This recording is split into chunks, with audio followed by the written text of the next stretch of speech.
دقني طولت، والنهاردة أحلق بيه جيلت ماكس ريد بلس. ليه أحلق بيها؟ للتجربة. معرفش معاها جوه، معاها 2 كارتريدج جوه، مكتوب هنا اهو. هنا 2 كارتريدج يتغيروا أعتقد، وهي هيبقى راكب فيها واحدة، فهم إجمالي بتاعهم 3.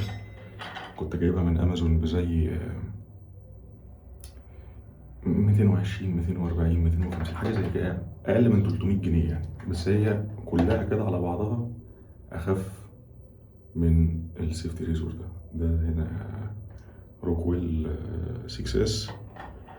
ده أعتقد 120 جرام 130 جرام حاجة زي كده يعني. هبقى أوزنه بعد التصوير، وهبقى أكتب على الشاشة. بس يعني خلينا نحلق، يعني الموضوع أبسط مما يمكن.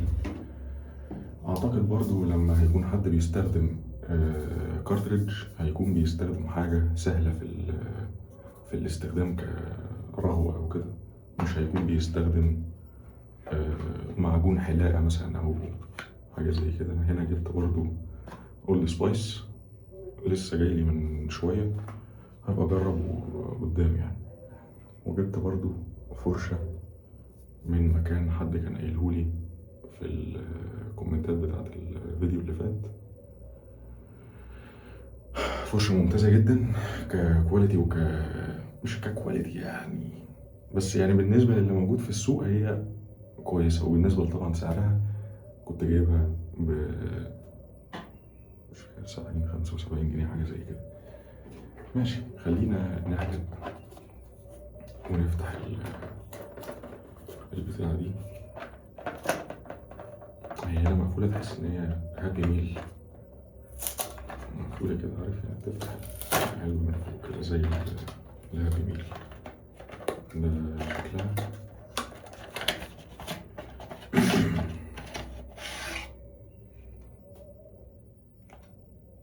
مش راكب فيها كارتريدج، هما الإجمالي بتاعهم 2 واليد بتاعتهم. ده شكل اليد، عليها هنا من بره ربر شفاف كده. وهي بصراحة وزنها يعني بعد ما طلعت من العلبة وزنها حلو يعني. تحس إن هي كده هاندي كده، شكلها مريحة في الإيد عن الحاجات التانية. طبعا هي عشان أغلى برضه يعني. الحاجات التانية مش عارف، الجيل البلوتو متهيألي دلوقتي ب 25 جنيه متهيألي أو حاجة زي كده. دي هنا بتتجاب مع عليها هنا زي شيلد أو حاجة كده تحمي إيدك عشان ما تتعورش. تركب كده، تعمل صوت تكة. ده هنا الزرار ده بيتزق كده ويطلع بالنتين، تزق الكارتريدج بتاعها، وبتركب كبس كده بس بتعمل صوت. ده شكلها. لا يعني الموضوع ما فيهوش علم صواريخ يعني. بالمناسبة أنا المرة دي بستخدم إيه؟ مش بستخدم حاجة، بستخدم التليفون والمايك بتاع التليفون. فاللي شاف الفيديو اللي فات يقول لي في فرق عامل إزاي، ده أحسن الصوت ده ولا الصوت المرة اللي فاتت. لما جيت أتفرج بصراحة على الفيديو ما حسيتش في فرق كبير يعني. فقلت كنت عايز برضه أسهل، مكسل أصلا أجيب المايك، فقلت خلينا نصور بالتليفون على طول. هنا قبل ما أحلق بستخدم مية ورد. برش كام رشة كده شوية في الإيد عشان أحلق دماغي وأحلق دقني. ممكن الدقن تاخد مية ورد أقل من كده. ليه بستخدم مية ورد؟ يفضل عشان هنستخدم الفوم أو الجل. ده جل مش فوم، هو بيطلع كده لونه أخضر أو أزرق، مش فوم زي الفوم بتاع لورد ده. أنا بكره البتاع ده يا جماعة، وبكره ريحته. والحلو هنا في نيفيا مان فريش كيك ده ان هو ريحته تحفة. يعني اللي مجربه وعارفه كويس يا ريت يقول لي لو في برفان يعرفه يحتوي على نفس الريحة دي، بس يكون نفس الريحة يعني بشكل كبير، يعني لأني دورت كتير جدا ما لقيتش. أنا عادة أصلا الفوم والجل والحاجات دي ريحتها ما بتعجبنيش، بس يعني ده ريحته تحفة بصراحة، عجبني جدا جدا جدا، وممكن أستخدمه أكتر من إني بجربه يعني في فيديو أو كده.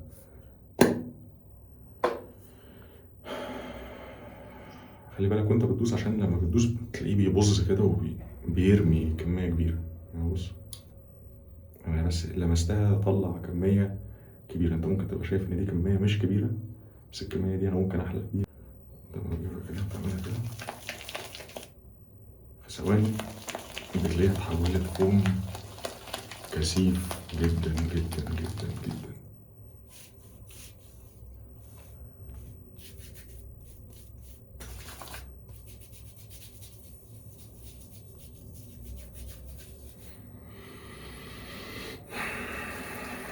ريحته فريش جدا وكلاسيكية جدا،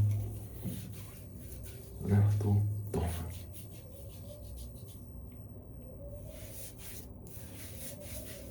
حاسس مية الورد اللي انا حطيتها دي ما كانتش كفاية، فممكن تحط ايدك كده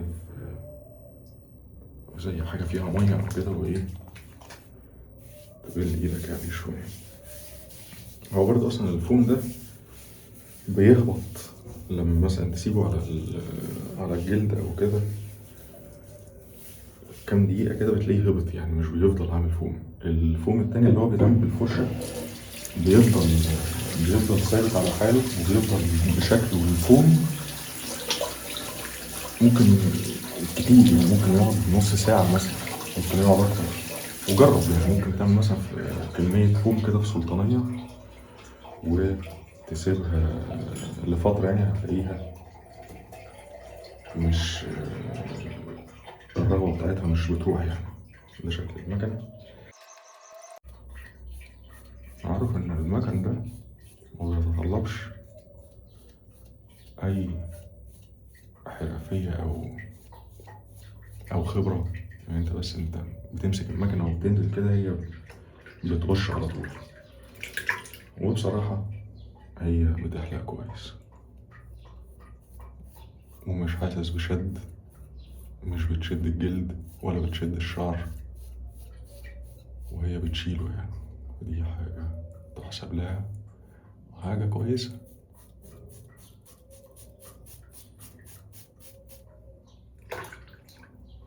بس هي بتتسد بسهولة جدا، هتحتاج منك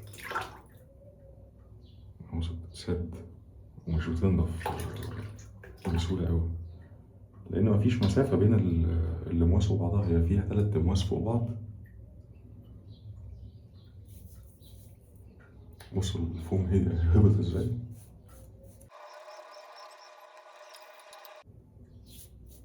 فكرة بقى في المكن ده، أنا دلوقتي لو عامل دوجلاس أو حاجة وعايز أحدد حوالين الدوجلاس بيكون صعب، ودي مشكلة دايما بتكون فيها يعني.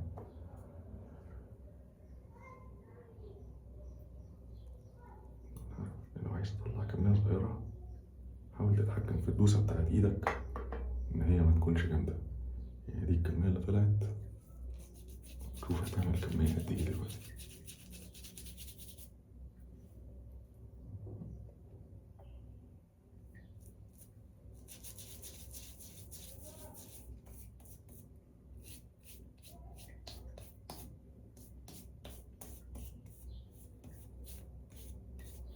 المفروض البتاعة دي ان هي يعني للسرعة، ومفروض ان هي تكون بتنجز. فانا مش عايز الفيديو ده يطول زي كل مرة.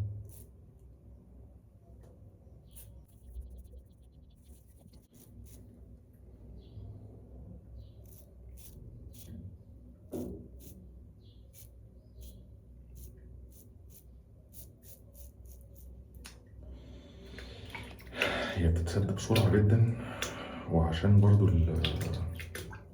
الجل ده والفوم ده مش داخله ميه كتير،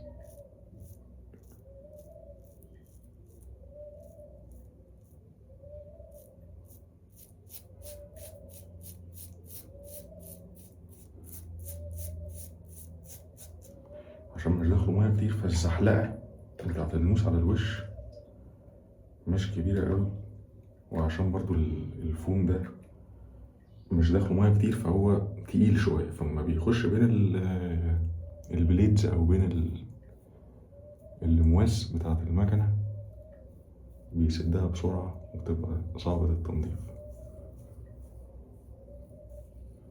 هي بصراحة حلقة كويسة، بس بالنسبة لشعرها ممكن أوصل لنفس الحلاقة دي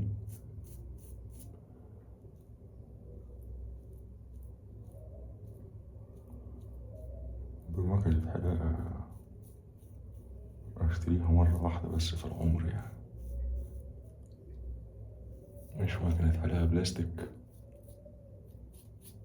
ب300 جنيه أو أقل شوية. طبعا دي برضه مش أحسن حاجة في الدنيا، يعني في أغلى من كده بكتير، ممكن نبقى نجرب حاجات تانية قدام.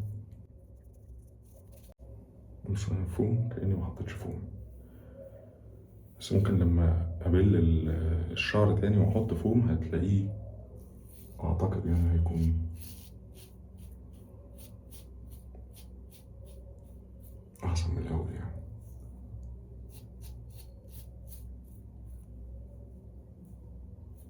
هي هنا الراس دي بتتحرك كده، مش ثابتة، فلما بتمشيها على وشك هي بتتشكل وبتحلق كويس يعني.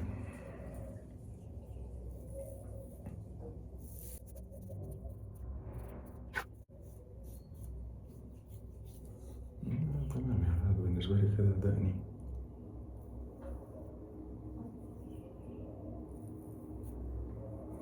كده مقبولة، يعني أكتر من كده يعني هتعب أوي عشان أوصل للنتيجة اللي هي نفس إحساس نعومة الغورة كده، عشان في الآخر هتطلع تاني يعني بعد يومين يعني، فمش مستاهل أكتر من كده. دلوقتي ناعمة جدا، ممكن أحس بالشعر وأنا ماشي بصابع كده عكسي، شعر خفيف أوي يعني مش كتير. أكتر من كده وشي هيلتهب، لو أنت وشك بيلتهب ما تحلقش أكتر من كده. واحد في الكومنتات من شوية بقى بيقول لي أول مرة أشوف حد شكله بيبقى أحسن قبل الحلاقة. عايز أقول له يعني في الناس دايما كتير أوي، الناس دايما بيكون شكلهم أحسن قبل الحلاقة، بس هو سهل جدا يعني مفهوم، بس للأسف الفوم ده مش بيدوم على الجلد كتير يعني. بس هنشوف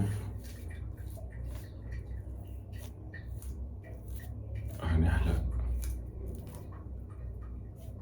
بسرعة قد ايه مع الماكس 3 بلس.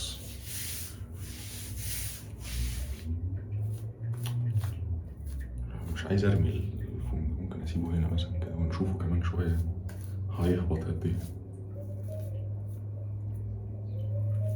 هنا اهو ده شكله، نشوفه بقى كمان شوية هيهبط ولا لا.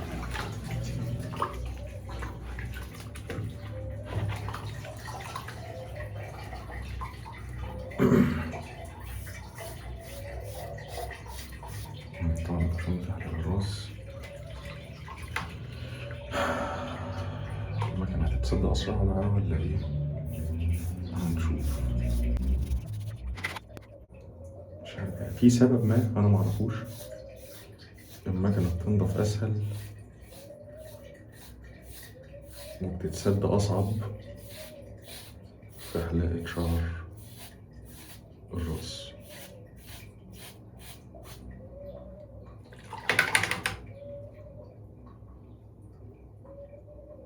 مش قوي يعني.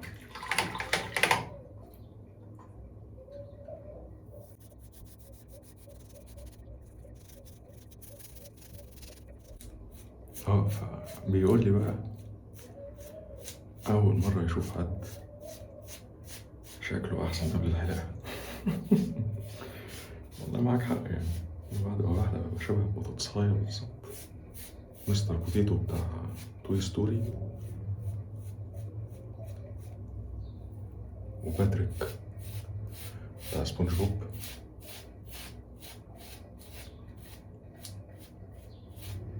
أنا في دماغي ببقى عايز يعني أكون أندرتيكر، بس يا إما بطلع أندرتيكر يا إما بكون مستر بوتيتو.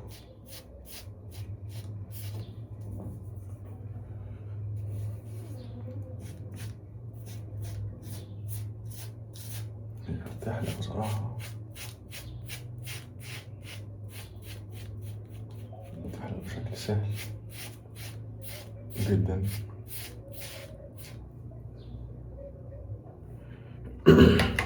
وبتتسد أصعب هنا، وبتنضف أسهل نوعا ما، بتنضف أسهل.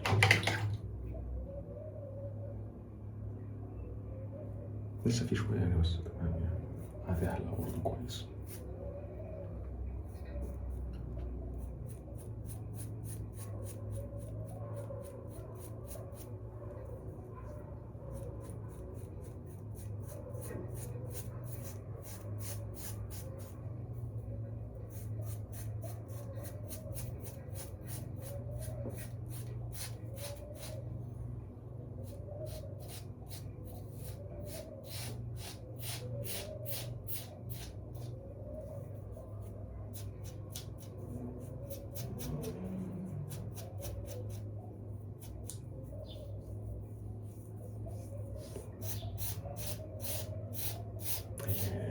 جابتها على الأرض خالص وبشكل سهل بصراحة، يعني متعورتش، وأنا بقالي كتير جدا محلقتش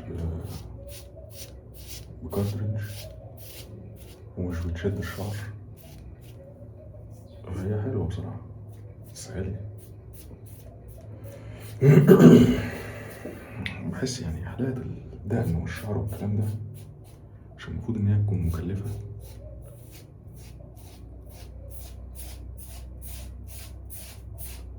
والسيفتي ريزور طبعا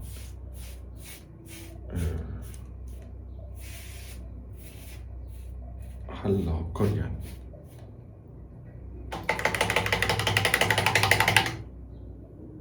انت بتشتري مكنة الحلاقة مرة واحدة وبتفضل تجيب لها بعد كده علب موز زي كده، يعني ممكن يكلفك من العلبة بيبقى جواها 5 تمواس، كل موس مثلا ممكن يحلق معاك أكتر من مرتين مثلا.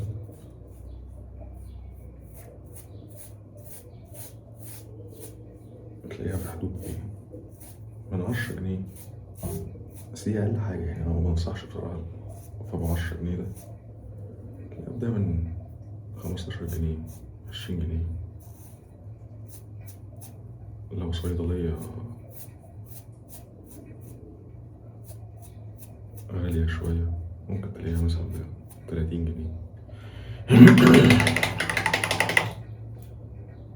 بس ابو 30 جنيه ده هتلاقي جواه 10 تمواس، يعني الموس هيبقى واقف عليك ب3 جنيه. ابو 3 جنيه ده هتحلق بيه مرتين، يعني الحلاقة واقف عليك ب1.5 جنيه. مش عايز ابقى بتكلم في الجنيه وال2 جنيه كده، بحس ان انا يعني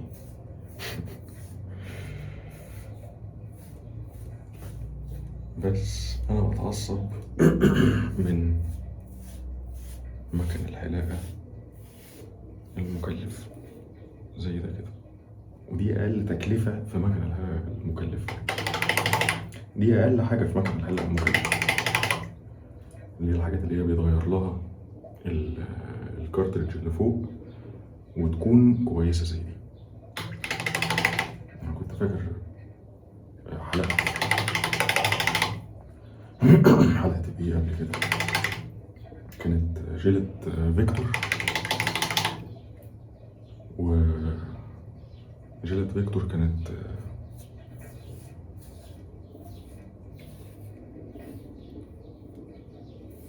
بتشد الشعر، ما كانتش حلوة يعني، كانت خفيفة بس هي طبعا بالنسبة لسعرها برضه كويسة.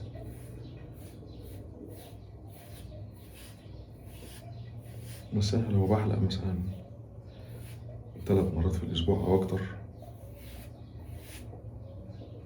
الكارتريدج ده مثلا ممكن أحلق بيه أعتقد لو دقنا بس مثلا ممكن يحلق 5 مرات مثلا، ما أعتقدش إن هو يحلق أكتر من كده. ولو حد برضه بيستخدمه بيحلق بيه أكتر من كده يقول لنا. بس طبعا لو أحلق بيه شعر زلبطة كده مش هيقعد، لأن شعر الراس كثيف أكتر واللموس هتعدي على شعر أكتر وهيتلم أو هيبطل يديلك نفس الحلاقة النظيفة بتاعت أول مرة بشكل أسرع. ودلوقتي أنا هنا زي هنا بالظبط، مفيش أي فرق. ممكن تلاقي فرق في اللون بس هي حرير يعني.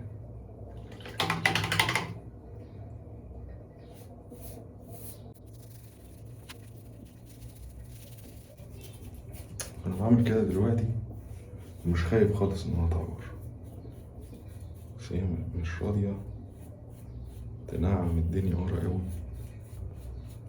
زي فوق هنا، مش عارف ايه السبب.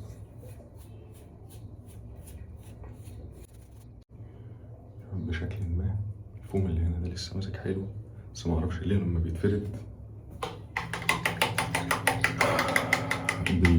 بيروح بسرعة.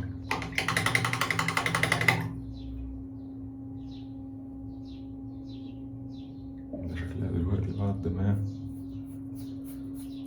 غالبا يعني ما خلصت حلاقة أصلا، بس أنا عايز دماغي تبقى كلها نعومة واحدة.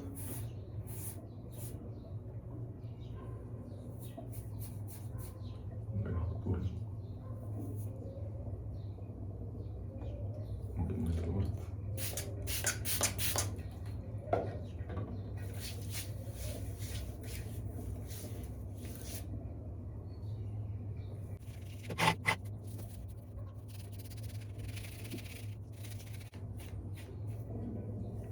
مش عارف ايه السبب ان هي مش بتنعم الدنيا ورا قد فوق.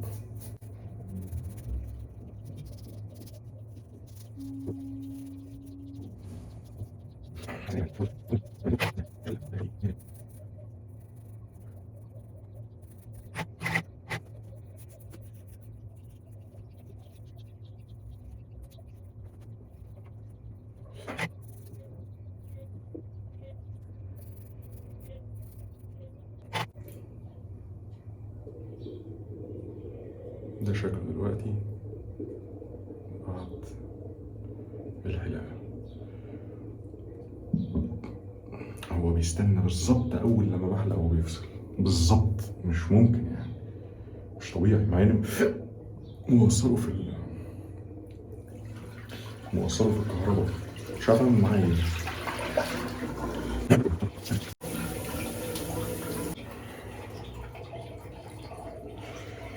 إحساسها رهيب رهيب رهيب بشكل ما يتوصفش يعني. التاني كان بيقول لي شكلك أحسن، أقول لك بس عادي نتغير عشان الزهق.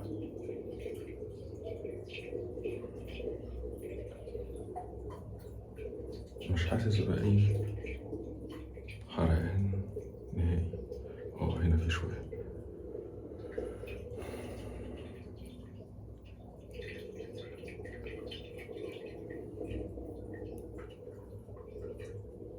القفا شوية، بس خفيف يعني مش قوي خالص.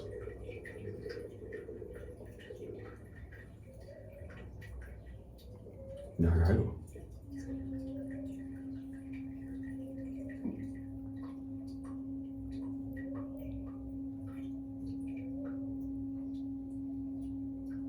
الدهن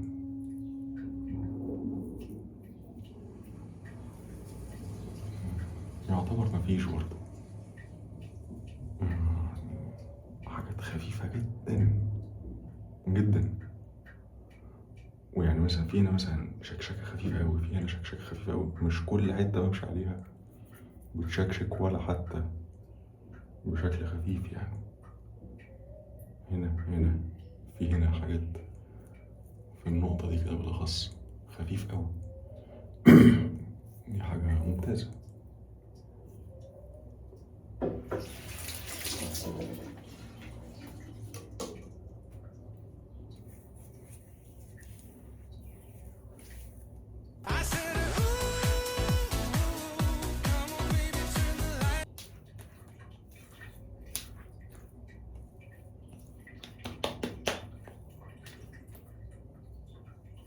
حاجة كويسة جدا بصراحة.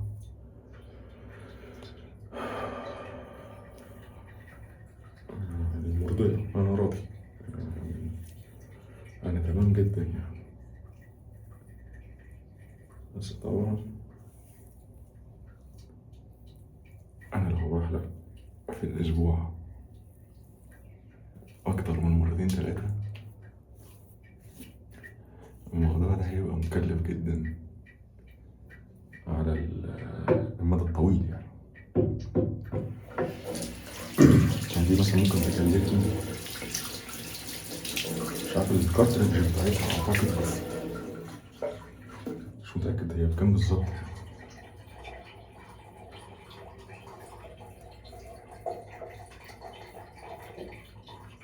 بس ممكن مثلا تبقى في حدود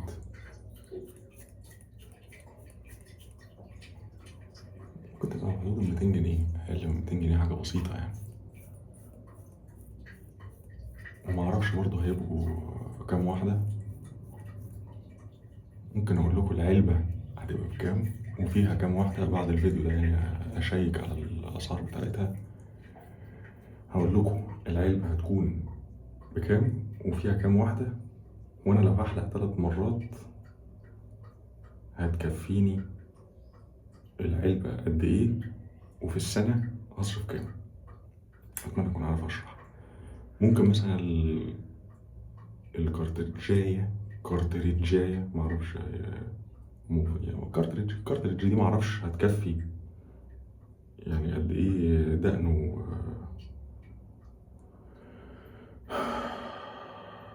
وراس. بس ممكن مثلا دي مثلا تكفيني مثلا 3 أو 4 مرات في الأسبوع كحلاقة. يعني محتاج في الشهر 4، ومحتاج في السنة 4 في 12 بقى، 12 في 12 24 48. محتاج 48 كارتريدج في السنة. طبعا يعني دي نسبة تقريبية، هيكون بالظبط كده سايبة حاجة شبه كده. هقول لكم ال 48 كارتريدجاية هتكلفني تقريبا في السنة.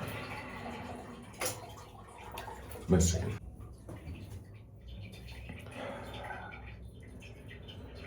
نحط ايه بقى كترتيب؟ ممكن استخدم ده، اسمه لير.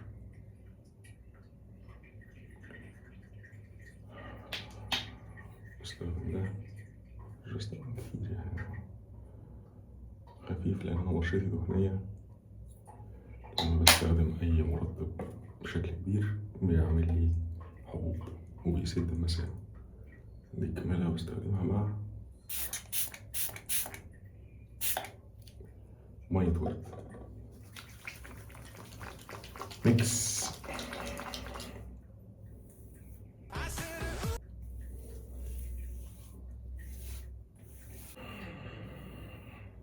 أنا بحلق عشان الإحساس ده، وعشان تغيير يعني بشكل عام. بس